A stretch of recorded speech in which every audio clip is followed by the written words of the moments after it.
எல்லாருக்கும் இயேசு கிறிஸ்துவின் நாமத்தில் என் அன்பான வாழ்த்துக்களை தெரிவித்துக் கொள்கிறேன். கர்த்தர் எ- ஒரு சின்ன ஜெபம் பண்ணிட்டு அப்புறம் சாட்சி சொல்லலாம்னு நினைக்கிறேன். பரிசுத்தமுள்ள நல்ல தெய்வமே, நல்ல வேலைக்காய் நன்றி அப்பா. இப்போதும் ஐயா, நாங்கள் ஒரு சிலரா இந்த தூண் மூலம் இணைய கத்தர் தந்த கிருபைக்கே ஸ்தோத்திரம்ப்பா. இப்போதும் ராஜா, என்னை மறைத்து கர்த்தர் வெளிப்படுங்க. அந்த சாட்சி நீர் என்னை ஜீவனோடு வைத்திருப்பது இப்போதே ஒரு பெரிய சாட்சி. எவ்வளவோ என் வாழ்க்கையில அற்புதங்களை செய்திருக்கீங்கப்பா. இப்போது நான் சொல்ல போகிற சாட்சியின் மூலம் உங்க பரிசுத்த நாமம் மகிமைப்படணும். கேட்கிறவர்களுக்கும் இது பிரயோஜனமா இருக்கணும். கத்தரப்பா அப்படி நடத்தும்படியா என்ன பேசணும்னு சொல்லி தரும்படியாய் உங்களுடைய கரங்களில் ஒப்புக்கிறோம். இயேசுவின் நாமத்தில் ஜெபிக்கிறேன் நல்ல தகப்பனே. ஆமே. உம் இன்னைக்கு ஆண்டவருடைய நடத்தின்படி சாட்சி சொல்ல வேண்டிய சூழ்நிலை எனக்கு வந்தது. சாட்சி என்ன சொல்லணும்னா, நான் என் வாழ்க்கையே கர்த்தரால உருவாக்கப்பட்டது. ஆண்டவரால தான் நான் ஜீவனோட இருக்கேன். எத்தனையோ போராட்டங்கள், பிரச்சனைகளுக்கு மத்தியில கர்த்தர் என்னை பாதுகாத்து வைத்திருக்கிறார். என் வாழ்க்கையே சாட்சி தான். ஒவ்வொரு நாளும் ஆண்டவர் என்னை நடத்துற விதமே ஒவ்வொரு நாளும் அற்புதம் தான், சாட்சி தான். அப்படி கர்த்தர் என்னை நடத்தி கொண்டிருக்கிறார். ஆரம்பத்துல நாங்க கிறிஸ்தவ குடும்பம் அப்படின்னு சொல்லி விடுவோம். ஆனா சர்ச்சுக்கு போறது கிடையாது. நான் சின்ன பிள்ளையா இருக்கும்போது சரி, எங்க அப்பா ஆர்சி, எங்க அம்மா சிஎஸ்ஐ, கிறிஸ்டின்னு சொல்லிடுவோம். ஆனா ஓ, நாங்க இருந்த கிராமமும் அப்படி முழு இந்து கிராமம். சர்ச்சு கிடையாது அங்க. நாங்க சர்ச்சுக்கு போகணும்னு முயற்சியும் பண்றது கிடையாது. சர்ச்சே கிடையாது. ஆனா கிறிஸ்தவங்க அப்படி ஒரு வாழ்க்கை வாழ்ந்துட்டு இருந்தோம். அப்புறம் 9th 10th ஒரு கிறிஸ்தவ ஸ்கூல்ல, நேசரேத்துல கிறிஸ்டின் ஸ்கூல்ல ஹாஸ்டல்ல இருந்து படிச்சேன். அப்ப அங்க இருந்து இந்த சர்ச்சுக்கு கூட்டு போவாங்க. அதுக்கு முன்னாடியுமே எங்க ரிலேஷன் வீட்டுக்கு போகும்போது சர்ச்சுக்கு போவேன். அதுக்கப்புறம் இந்த ஸ்கூல்ல படிக்கும்போது வாரம் வாரம் சர்ச்சுக்கு போகும்போது எனக்கு ரொம்ப பிடிக்கும். ஏசப்பா அவ பிடிக்கும், சர்ச்சுக்கு போறது பிடிக்கும், நம்ம குடும்பமா ம், அப்படின்னு ரொம்ப விரும்புவேன். ஆனா அதுக்கான சூழ்நிலை அப்ப அமையல. அதுக்கப்புறமும் ஒரு இந்து மாப்பிள்ளைய பார்த்து கல்யாணம் பண்ணி வச்சுட்டாங்க. இந்து மாப்பிள்ளையா அது என்ன நினைச்சாங்களோ. ஏன்னா கிறிஸ்டியானிட்டில ஒரு பக்தி இல்ல அவங்களுக்கு. ஏதோ ஏனோ தானோன்னு தான் இருந்தாங்க. அதனால ஒரு இந்து மாப்பிள்ளைய பார்த்து வீட்டுல வச்சு எம்எல்ஏக்கள்லாம் வச்சு திருமணம். நான் அதுக்கு முன்னாடி என்ன பண்ணேன்னா, சிசி சர்ச்சுக்கு தான் ஸ்கூல்ல கூட்டு போவாங்க. அப்போ இந்த திடப்படுத்தல் எல்லாம் ஐயரம்மா இந்த ஸ்கூல்ல டீச்சர், கேர்ள்ஸ் ஸ்கூல்ல படிச்சேன். அவங்ககிட்ட போய் அவ்வளவு நல்லா ரூமா சர்ச்சுக்கு போவேன், ஜெபம் பண்ணுவேன். எனக்கு திடப்படுத்தல் வேணும் அப்படின்னு சொல்லி ஒரு அதுக்கெல்லாம் ஞானஸ்நானமே எடுக்கல எனக்கு. உம் அந்த சூழ்நிலை. அப்போ ஒரு ஐயர்வாள்கிட்ட லெட்டர் வாங்கிட்டு வா, நல்ல சர்ச்சுக்கு வருவான்னு, நான் திடப்படுத்தலுக்கு ஏற்பாடு பண்றேன்னாங்க அந்த ஐயரம்மா. உடனே நான் அதுக்கு முன்னால எங்க அம்மாவுக்கு அம்மா ஊர்ல அவங்க பாட்டி வீட்டுக்கு போனேன்னா சர்ச்சுக்கு போவேன் எப்போது. அந்த நே- அப்போ அங்க தெரியும். அந்த சர்ச்சில் உள்ள ஐயர்வாள்கிட்ட போய் லெட்டர் வாங்கி கொண்டு கொடுத்து திரைப்படத்தெல்லாம் படிச்சேன். படிச்சு கொஞ்ச நாள்ல கல்யாணம் பண்ணி கொடுத்துட்டாங்க இன்னும் மாப்பிளைக்கு. அதனால அந்த திரைப்படத்தில் படிச்சதே பிரயோஜனம்லாம் போயிட்டு. அந்த நற்கருணை ஆராதனையிலே கலந்து கொள்ளக்கூடாது, நீ என்ன அப்படின்னு சொல்லிட்டாங்க. அதனால அதுவும் இல்லை. அது ரொம்ப ஃபீல் பண்ணேன் நான். இப்படி நம்ம ஒதுக்கப்பட்டோம், அவ்வளவுதான் நம்ம வாழ்க்கை, கிறிஸ்தவ வாழ்க்கைன்னா அங்க எப்பமாவது போனேன்னா அதை கலந்துக்கிட கூடாது அப்படின்னு சொல்லிட்டாங்க. ம். போடணும் அப்படின்னு சொல்லிட்டாங்க. அதனால நான் அஹ், அவ்வளவுதான், நம்ம வாழ்க்கை முடிஞ்சுது அப்படின்னு நினைச்சேன். ஏய், அந்த நேரத்துல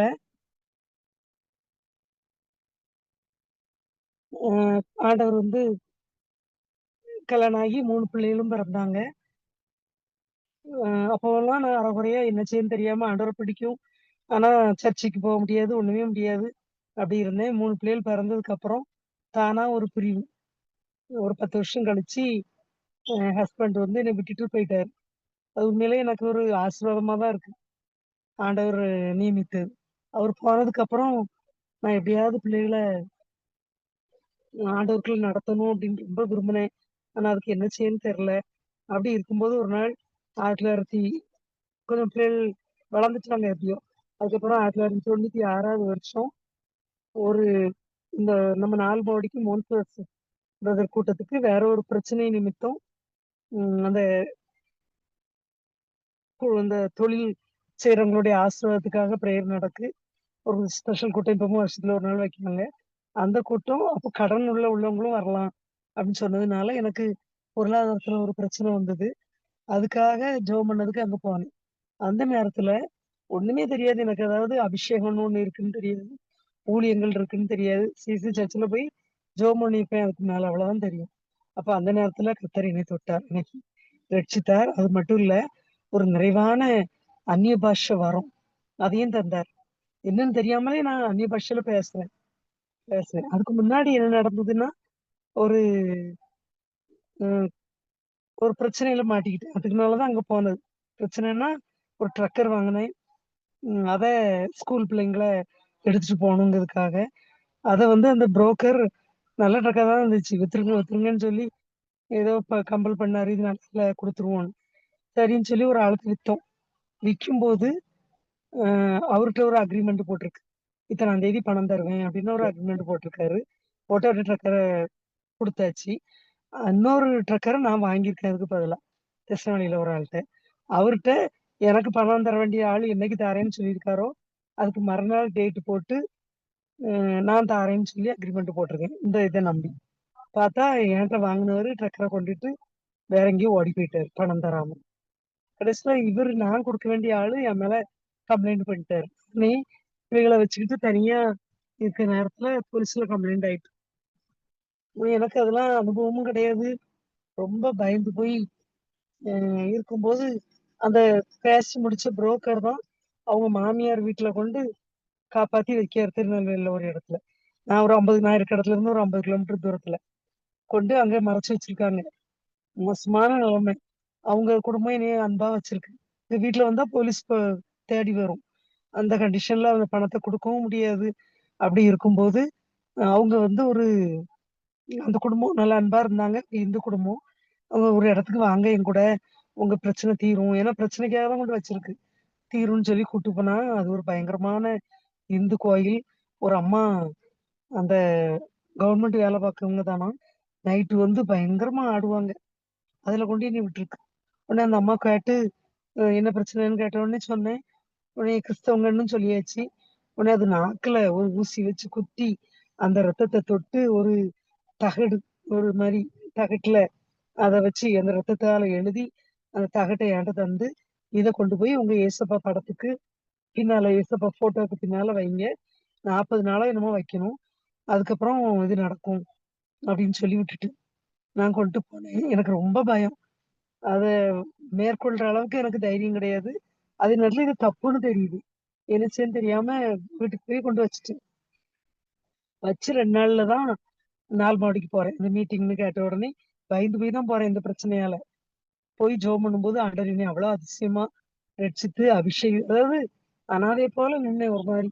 இந்த பிரச்சனையில வேற மாட்டிக்கிட்டு ஆண்டவர் ரட்சித்தார், அபிஷேகித்தார், அந்நிய பாஷை தந்தார். அது ஒண்ணும் எனக்கு புரியாமலேயே அதோட வீட்டுக்கு வந்து அந்த அபிஷேகம் என்னை எப்படி நடத்தினதுன்னா, யாரும் எனக்கு சொல்லி தரல. அவ்வளவு பெரிய கூட்டத்துல அபிஷேகம் கிடைச்சிருக்கு. நேர வந்து சேர போட்டு மேல ஏறி அந்த உயரத்துல வச்சிருக்கேன் இந்த போட்டோக்கு பின்னால. அதை எடுத்து அந்த தகடை கொண்டு போய் வெளியே கொண்டு போய் தானா தீயை கொளுத்தி எரித்து போடும் அளவுக்கு கத்தர் அந்த அபிஷேகம் என்னை நடத்தியது. ஆண்டவர் ஒரு தைரியத்தை தந்தார். அதெல்லாம் இப்பதான் எனக்கு நல்லா புரியுது. அதுக்கப்புறம் அப்படி இருந்துச்சு. ஆனா எனக்குள்ள ஆண்டவர் அஹ் ஆண்டவர் வந்து அப்படி என்ன சொல்றது, ஆண்டவருடைய பிரசன்னம் என்னை நிரப்பிக்கிட்டே இருந்தது. எனக்கு எங்கேயாவது ஆராதனை வேணும், ஐயோ நான் எங்கேயாவது போகணும் ஆண்டவரை தேடி. அங்க மாசத்துல ஒரு நாள் தான் நடத்துறாங்க, வாரந்தோறும் நான் எங்கேயாவது இதே மாதிரி கூட்டம் வேணும் அப்படின்னு சொல்லி என் என் மனசு ரொம்ப விரும்ப ஆரம்பிச்சது. ஆனா இதே மாதிரி எங்கேயும் நான் பார்க்கவும் இல்லை. அந்த சூழ்நிலையில நான் என்ன செய்யணும், இப்படி இருக்கனே அப்படின்னு நான் ரொம்ப விரும்பும் போது நான் சாதாரணத்துல உள்ள பாஸ்டர், அது ஜெஃப்ரிக்கு அப்பா, அவங்க வந்து வேற ஒரு விஷயமா என்னை தேடி வந்திருக்காங்க ஸ்கூலுக்கு. அப்ப அவங்க மாமியாருக்கு அந்த ஸ்கூல்ல சத்துணவு அமைப்பாளர் வேலை கிடைச்சது. அவங்கள கொண்டு விடுறதுக்கு வந்தாங்க.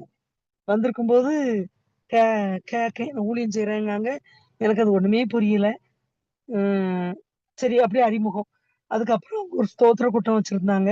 அதுக்குள்ள இன்விடேஷன கொண்டு தந்தாங்க. அப்புறம் நான் தொலைச்சு தொலைச்சு கேட்பேன். அவங்க மாமியார்ட்ட, "என்ன நடக்கும்? ஊழியம்னா என்னது?"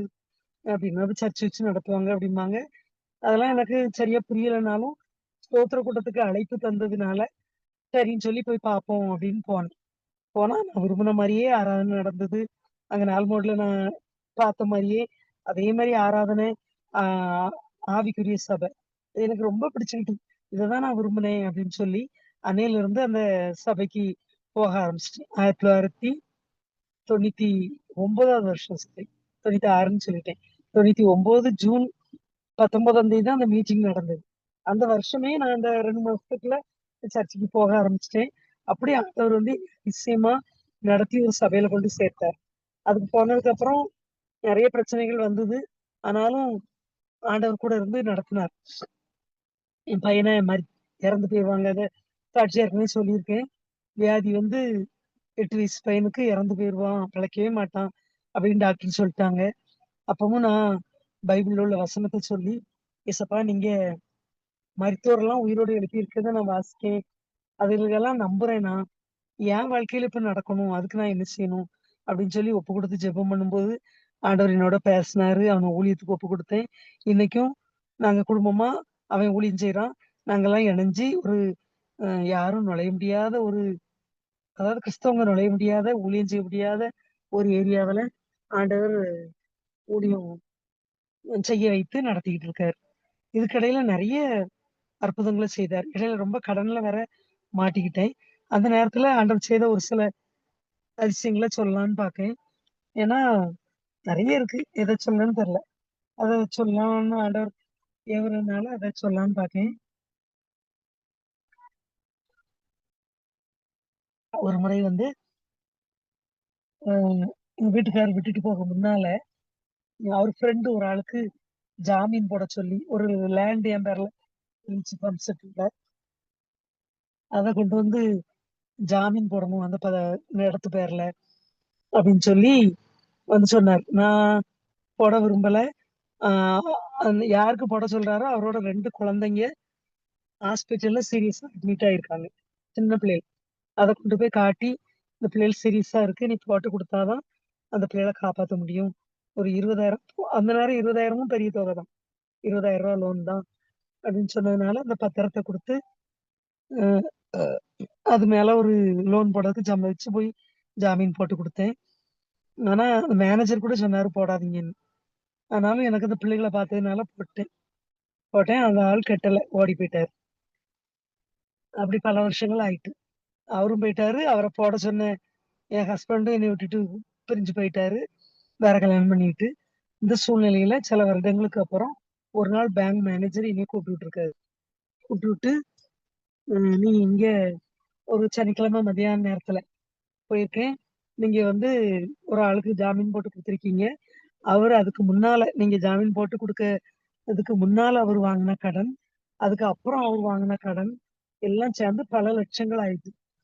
அது எல்லாத்துக்கும் நீங்க தான் பொறுப்பு" அப்டின்னாரு. அப்ப நான் அது எல்லாத்துக்கும் சேர்த்து குடுக்கலையே அப்டின்னு சொன்னேன். உடனே அவரு நான் கையெழுத்து போட்டு குடுத்த ஒரு பாண்ட எடுத்து தந்தாரு. நமக்கு தெரியும் லோன் வாங்குனா நெறைய கையெழுத்து வாங்குவாங்க. நம்ம அதெல்லாம் வாசிச்சு பார்க்கறது கிடையாது. கையெழுத்து போட்டு குடுத்துருவோம். அப்படிதான் போட்டு குடுத்துருக்கேன். அதுல ஒரு பாண்ட தந்தாரு. அதுல எழுதியிருக்கு இதெல்லாம். அவருக்கு முன்னால வாங்குன இங்கிலீஷ்ல இருக்கு. அ இதுக்கு முன்னால, இதுக்கு அப்புறம் வாங்குற கடனுக்கெல்லாம் நான் தான் பொறுப்பு அப்படின்னு இருக்கு. அதுல நான் கையெழுத்து போட்டிருக்கேன். அத காட்டி அதனால நீங்க தான் பொறுப்பு. பல லட்சம் இருக்கு. இதுக்கு உங்க லேண்ட் எல்லாம் ஏலம் விட்டா கூட அவ்வளோ தொகைக்கு போகாது. இப்ப நாங்க உங்க நிலத்த ஏலம் விட போறோம். அது போதாததுக்கு உங்க சம்பளத்துல பிடிப்போம். அதுவும் பத்தலன்னா, உங்களுக்கு பிடிவாரண்ட் போட்டு அரெஸ்ட் பண்ணி உள்ள வச்சுருவோம். அப்படின்னு சொல்றாரு மேனேஜர். எப்படி இருக்கும் பாருங்க. நான் அதுல ஒரு பைசா கூட நான் வாங்கல. அ போட்டு குடுத்துருக்கேன் அடுத்தவருக்கு. உடனே எனக்கு ரொம்ப பயங்கரமான வேதனை. எனக்குள்ள பிரச்சனைகள் வேற நெறைய இருக்கு. இதுக்கு மத்தியில இப்படி ஆயிட்டுன்னு சொல்லிட்டு, அ வெளிய பேங்க விட்டு வந்து வெயில்ல அப்படியே மயங்கி விழ போறேன். ஏன்னா எனக்கு என்ன செய்யணும்னு தெரியல. இது தாங்க முடியாத பாரம். எங்க போய் சொல்ல, யார்ட்ட சொல்லன்னு தெரியல. மயங்கி வெயில்ல அப்படியே தல சுத்துது. மயங்கி விழ போகும்போது ஒரு வார்த்தை, பயப்படாதே, நான் உனக்கு துணை நிற்கிறேன் அப்படின்னு சொல்லிட்டு ஆண்டவருடைய வார்த்தை அப்படி மேல இருந்து இறங்கி வந்ததை என்னால உணர முடிஞ்சது. கர்த்தருடைய வார்த்தை அப்படி எனக்கு கேக்குது, அப்படி இறங்குது எனக்குள்ள. அந்த நிமிஷமே எனக்குள்ள ஒரு புது பலன் வந்தது. அந்த விழப்போற நான் பலன் அடைஞ்சு நின்னுகிட்டேன். அது மட்டும் இல்ல, ஒரு பெரிய சமாதானம் எனக்குள்ள வந்துச்சு. பயப்படாத, நான் உனக்கு துணை நிற்கிறேன். இந்த வார்த்தை கர்த்தர் அந்த நேரத்துல தந்தார். அப்படியே ஒரு சமாதானம். ஆனா பிரச்சனை மாறல. உடனே நான் தைரியமா என் வேலையை பார்க்க ஆரம்பிச்சுட்டேன். போயிட்டேன். அப்புறம் சில வருஷங்களுக்கு அப்புறம் இந்த பத்திரத்தெல்லாம் கொண்டு கோர்ட்டுக்கு போயிட்டாங்க பேங்க்ல இருந்து. கோர்ட்ல கொண்டு குடுத்துருக்காங்க. அங்கிருந்து எனக்கு சம்மன் வந்தது. நான் போனேன். நான் யாருக்கு லோன் போட்டு குடுத்தேனோ அந்த ஆளோட அப்பா வயசானவர். அவரையும் பிடிச்சு கொண்டு வச்சிருக்காங்க. ஏன்னா மகன் ஓடி போயிட்டாரு தகப்பன். அவரையும் ஏன்னா அவருக்கு தானே அவர் பேர் தான் அவருக்கு தான் போட்டு குடுத்துருக்கேன். அதனால அவரையும் கண்டுபிடிச்சு கொண்டு வச்சிருக்காங்க. அப்போ அது இலவச சட்ட முகாம்ன்னு சொல்லுவோம் அதுல. அப்போ ஜட்ஜி வந்து இறங்கி வந்து நம்ம கூட ஒரே டேபிள்ல உட்கார்ந்திருப்பாரு. நம்ம சுத்தி உட்கார்ந்திருப்போம். அவரும் உட்கார்ந்திருக்காரு. அப்படி உட்கார்ந்து விசாரிக்காங்க. அப்போ நான் எல்லா கதையும் சொன்னேன். நிலைமையெல்லாம். இப்ப நான் தான் 3 பிள்ளைங்கள வளர்த்துக்கிட்டு இருக்கேன். அது அவரு விட்டுட்டு போயிட்டாரு. இப்படி கழுத்து போட சொன்னாரு. போட்டேன். ஆஸ்பத்திரியில பார்த்து அதெல்லாம் சொன்ன உடனே ஜட்ஜி கண்கள்ல ஆண்டவர் தயவு கிடைக்க செய்தார். அப்படித்தான் சொல்லுவேன். அப்படியே ஒரு ஆச்சரியமா அவருக்கு இரக்கம் வந்துச்சு என் மேல. உடனே ஐயையோ! அப்படின்னு சொல்லிட்டு ஃபர்ஸ்ட் என்ன ஆர்டர் போட்டாருன்னா, இதுக்கு முன்னால, இதுக்கு அப்புறம் அந்த ஆள் வாங்குன கடனுக்கும், இவங்களுக்கும் எந்த சம்மந்தமும் கிடையாது. அப்படின்னு சொல்லி ஃபர்ஸ்ட் ஒரு தீர்ப்பு எழுதிட்டாரு. அந்த கடனெல்லாம் இவங்கட்ட இருந்து நான் நீக்குறேன் அப்படின்னு சொல்லி. 2வது இந்த கடனுக்கு 20,000த்துக்கு வட்டியெல்லாம் சேர்த்து 50,000 ஆயிருக்கு. அதுலயும் 50,000த்துக்கு அதிகமா இருந்தது. அதுல உள்ள அந்த அபராத வட்டி எல்லாம் தள்ளுபடி பண்ணிட்டாங்க. பண்ணி எழுதிட்டாரு. அதுபோக 50,000 இருக்கு. அத அவங்க அந்த வயசான ஆள்ட்ட நீங்க தான் கட்டணும். உங்க மகனுக்கு தான் போட்டு குடுத்துருக்காங்க அப்படின்னு சொன்னாரு. அவரு என்னால முடியவே முடியாது. இல்ல அவரு சொன்னாரு, "இல்ல இவங்க மாப்பிள்ளைக்கு என் மகன் பாதி ரூபாய குடுத்துட்டான்" அப்படின்னாரு. அப்ப நான் சொன்னேன், "அது குடுத்தது எனக்கு தெரியாது. ஆனாலும் சரி நான் அந்த பாதி வேணா நான் கட்டுறேன்" அப்படின்னேன். ஆனா ஜட்ஜி அப்படிலாம் முடியாது. அவரு தான் உங்கள விட்டுட்டு போயிட்டாரே, இன்னும் எப்படி நீங்க கட்ட முடியும் அப்படின்னு சொல்லி ஜட்ஜி எனக்காக ரொம்ப வாதாடுறாரு. வாதாடி இல்ல அவரு தான் கட்டணும் அப்படின்னு. கடைசியில அவரு என்ன பண்ணாருன்னா, கீழ இறங்கி அப்படியே தவழ்ந்து போய், ஊந்து போய் அந்த ஜட்ஜி கால்ல போய் விழுந்துட்டாரு. விழுந்து என்னைய எப்படியாவது காப்பாத்துங்க அழுதுகிட்டே. உடனே இவருக்கு என்ன செய்யன்னு தெரியல ஜட்ஜிக்கு. அந்த சூழ்நிலையில ம் அப்புறம் கொஞ்சம் கொஞ்சமா நான் நான் கட்டுறேன் அப்படிங்க. அப்புறம் கொஞ்சம் கொஞ்சமா பேசி ஒரு 3000 மட்டும் என்னைய கட்ட சொன்னாரு. அவரு திரும்பியும் அழுதாரு. அப்படி சொல்லி சொல்லி கடைசியில ஒரு 13,000 நான் கட்டணும். கொஞ்சம் கொஞ்சமா கூட்டி. அவரு 37,000 கட்டணும் அப்படின்னு சொல்லி பேசி எழுதிட்டாரு. எழுதி முடிச்சாச்சு. அத நானும் கட்டல, அவரும் கட்டல. அப்புறம் சில வருஷங்கள் கழிச்சு, ஒரு நாள் என் மகளுக்கு படிப்புக்காக எஜுகேஷன் லோன் போணும். அப்ப அதுக்கு முன்னாடி அந்த லோன் விஷயத்துல மேனேஜர் முதல்ல பேசும்போது சொல்லியிருந்தாரு. இனி உங்க மேல நடவடிக்கை எடுப்போம் அப்படின்லாம் சொல்லும்போது, இனிமே எந்த லோனும் இந்த பேங்க்ல உங்களுக்கு கிடையாது. தரவே மாட்டோம். கிடைக்கவே கிடைக்காது அப்படின்னு சொல்லியிருந்தாரு. அத வச்சுக்கிட்டு நான் இதுக்குள்ள நெறைய வருஷங்கள் ஆயிட்டு, அப்ப மகளுக்கு அந்த பேங்க்ல உள்ள ஒரு ஸ்டாஃப்ப வெளிய பார்த்தேன். பார்க்கும்போது உங்க பேங்க் என் மகள என்ஜினியரிங் அனுப்பணும். உங்க பேங்க்ல தான் லோன் தர மாட்டீங்களா? அப்படின்னு சொல்லும்போது, அவர் சொன்னாரு, "டீச்சர், நீங்க வந்து நான் சொன்னேன்னு சொல்லாதீங்க. அந்த கோர்ட்டுக்கு கொண்டு போனாங்க பார்த்தீங்களா? அந்த அந்த ஸ்டாஃப் தான் கோர்ட்டுக்கு வந்தது பேங்க் சார்புல. அதனால அது எனக்கு தெரியும்." அப்ப அவர் சொல்றாரு, "நான் கோர்ட்டுக்கு கொண்டு வந்தேன் பார்த்தீங்களா? அதுல எல்லாத்தையும் கோர்ட்ல குடுத்துட்டு வந்துட்டோம். அதுக்கப்புறம் மேனேஜர் மாறி போயிட்டாரு. நியாயப்படி என்ன செய்யணும்னா, இந்த மேனேஜர் திரும்ப ஒரு வக்கீல பிடிச்சு, போய் கோர்ட்ல குடுத்த ஃபைல் எல்லாம் வாங்கணும். ஆனா இவரு இப்படி செய்யல. அதுக்குள்ள மாறி போயிட்டாரு. புது மேனேஜருக்கு எதுவுமே தெரியாது. இப்ப என்ன ஆயிருக்கும், ஒரு 1 வருஷமோ, 2 வருஷத்துல கோர்ட்ல இந்த பழைய ஃபைல் எல்லாம் தூக்கி வீசிருவாங்க. அப்படியே உங்க மேல கடன் சம்பந்தமா இருந்த டாக்குமெண்ட் எல்லாம் போயிட்டு. இப்போ பேங்க்ல வந்து எந்த என்னன்னா அடமானம்லாம் போட்டு குடுக்கல. சொத்து பேர்ல தான் குடுத்திருந்தேன். அதனால உங்க பேர்ல இருந்தது எல்லாம் போயிட்டு பேங்க்ல உங்க பேர்ல கடனே கிடையாது.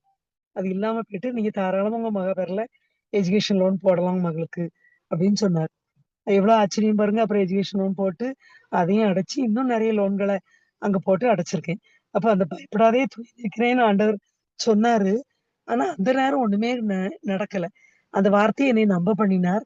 அது ஏற்ற காலத்துல ஆண்டவர் வந்து பெரிய அதாவது நமக்கே நம்மள மிஞ்சி நடந்திருக்கு.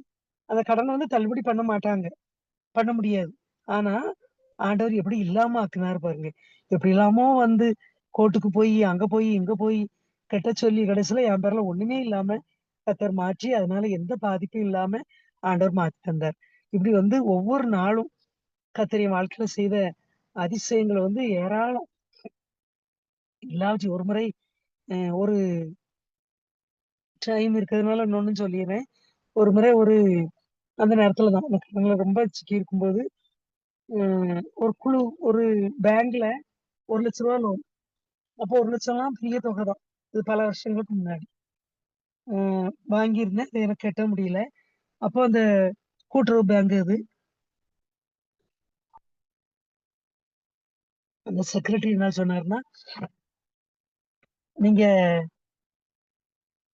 இந்த கட்டுங்க 1,00,000 அத புதுப்பிக்கணும். தாங்க நான் உங்களுக்கு திரும்ப புதுப்பிச்சு புது லோனா தாரேன்." அப்படின்னு சொல்லிட்டாரு. அத நம்பி எனக்கு வேண்டிய ஒருத்தவங்கட்ட சொன்னேன். அவங்க என்ன பண்ணிட்டாங்க, அ ஒரு அம்மா. அவங்க சபையில உள்ள அம்மா தான். அவங்க மகனுக்காக ஒரு குழுவுல ரூ. 1,00,000 கடன் வாங்கி வச்சிருக்காங்க.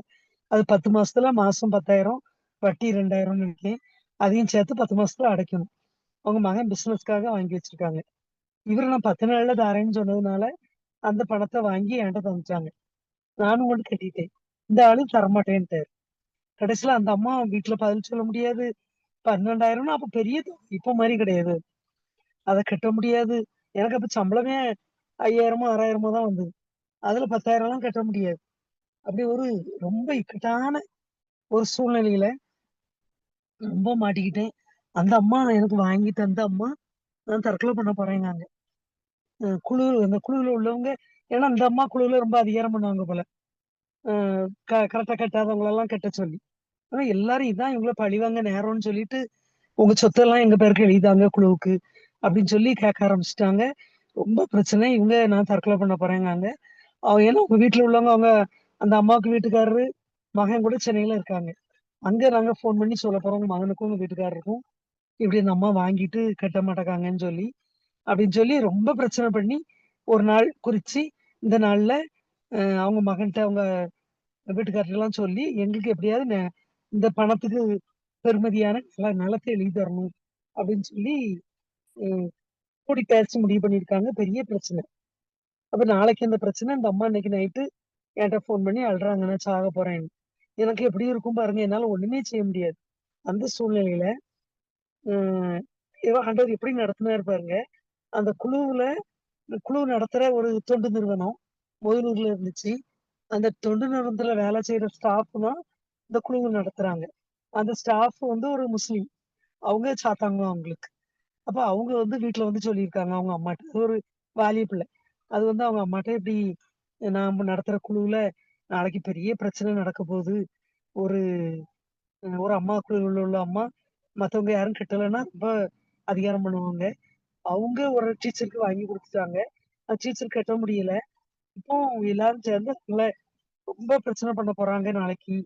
அப்படின்னு சொல்லி அவங்க அம்மாட்ட சொல்லும்போது, அவங்க அம்மா எந்த டீச்சர் என்னன்னு விசாரிச்சிருக்காங்க. அப்போ எங்க ஊரெல்லாம் சொல்லியிருக்காங்க. அப்ப அந்த ஊர்ல டீச்சர்னா அது ஒரு சின்ன கிராமம் எங்க ஊர். டீச்சர்னா எங்க அப்பா, அம்மாவ அவங்களுக்கு தெரிஞ்சிருக்கு. எனக்கு ஒண்ணுமே தெரியாது. அந்த அந்த ஸ்டாஃபோட அம்மாவுக்கு எங்க அப்பா, அம்மாவ தெரிஞ்சிருக்கு. உடனே ஐயோ! அவங்க நமக்கு ரொம்ப வேண்டிய குடும்பம். அவங்க மகா தான் டீச்சரா இருக்கு எனக்கு தெரியும். அவங்க ரொம்ப நல்லவங்க. அவங்க மகா இப்ப ரொம்ப கஷ்டத்துல மாட்டிக்கிட்டு மாப்பிள்ளை வேற விட்டுட்டு போயிட்டாருன்னு கேள்விப்பட்டேன். அவங்க அம்மா, அப்பாவும் இறந்துட்டாங்க. அப்படி இருக்குன்னு கேள்விப்பட்டேன். ஐயோ! பாவம் அவங்க கட்டிருவாங்க எப்படியாவது. அவங்களுக்கு லேண்ட்லாம் இருக்கு. இப்போ ஒரு சிக்கல்ல இருக்காங்க. நீ தயவுசெய்து அவங்கள எப்படியாவது விடுவிச்சு விடு. எப்படி ஆண்டவர் கிரியை செய்றாரு பாருங்க. அதிசயமா. இந்த மேட்டர அவங்க அம்மாட்ட வந்து அவங்க சொல்லலன்னு வைங்க. அவங்களுக்கு தெரிஞ்சிருக்கவே செய்யாது. அப்ப ஆண்டவர் எங்கெல்லாமோ கொண்டு விட்டு, எப்படியாவது விடுவிச்சு விட்டுரு அவங்க கட்டிருவாங்க. கொஞ்சம் பொறுத்து போ சொல்லு. நீ சொன்னா உன் குழுவுல உள்ளவங்க கேட்பாங்க. அப்படின்னு சொல்லி பேசி, இது சரின்னு சொல்லி மறுநாள் போய் குழுவுல ஐயோ! அவங்க பாவம் இப்போ ஒரு சிக்கல்ல இருக்காங்களாம். நம்ம அப்படி பண்ணக்கூடாது. கொஞ்சம் பொறுத்து போவோம்ன்னு சொல்லி ஆஃப் பண்ணி, அதுக்கப்புறம் எனக்கு நான் அதுக்குள்ள இந்த பேங்க்காரங்க மேல கம்ப்ளைண்ட் எல்லாம் பண்ணி, அப்புறம் இந்த பேங்க்காரங்க அதுக்குள்ள நெறைய மாதங்கள் ஆயிட்டு. ஆனாலும் இந்த பேங்க்காரன் லோன் தந்து, அத கொண்டு நான் கட்டுனேன். எவ்வளவு அதிசயமா ஆண்டவர் எவ்வளவு பெரிய பிரச்சனை வந்தத தற்கொலை பண்ண போறேன்னு என்னையால அவங்க உதவி செய்தவங்க தற்கொலை பண்ண போறாங்க.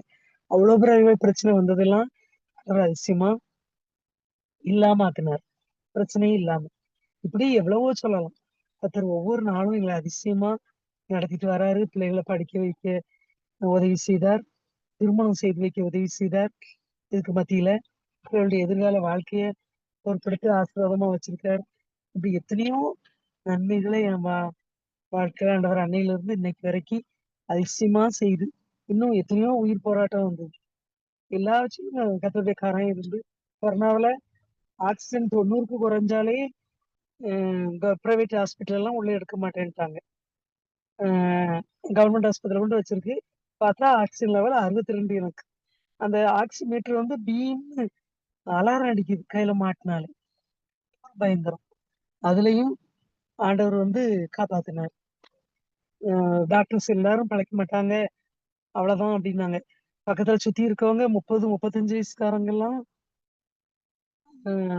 செத்துக்கிட்டு இருக்காங்க. ஒரு நாளைக்கு 3 பேர், 4 பேர் இவங்க சுத்தி சாகுறாங்க. அவங்க ஆக்ஸிஜன் லெவல பார்த்தா 80, 85 இருக்கு. 50 வயசுக்கு மேல உட்கார்ந்துகிட்டு 62 ஆக்ஸிஜன் லெவல்ல என்னைய கர்த்தர் காப்பாத்தினார்.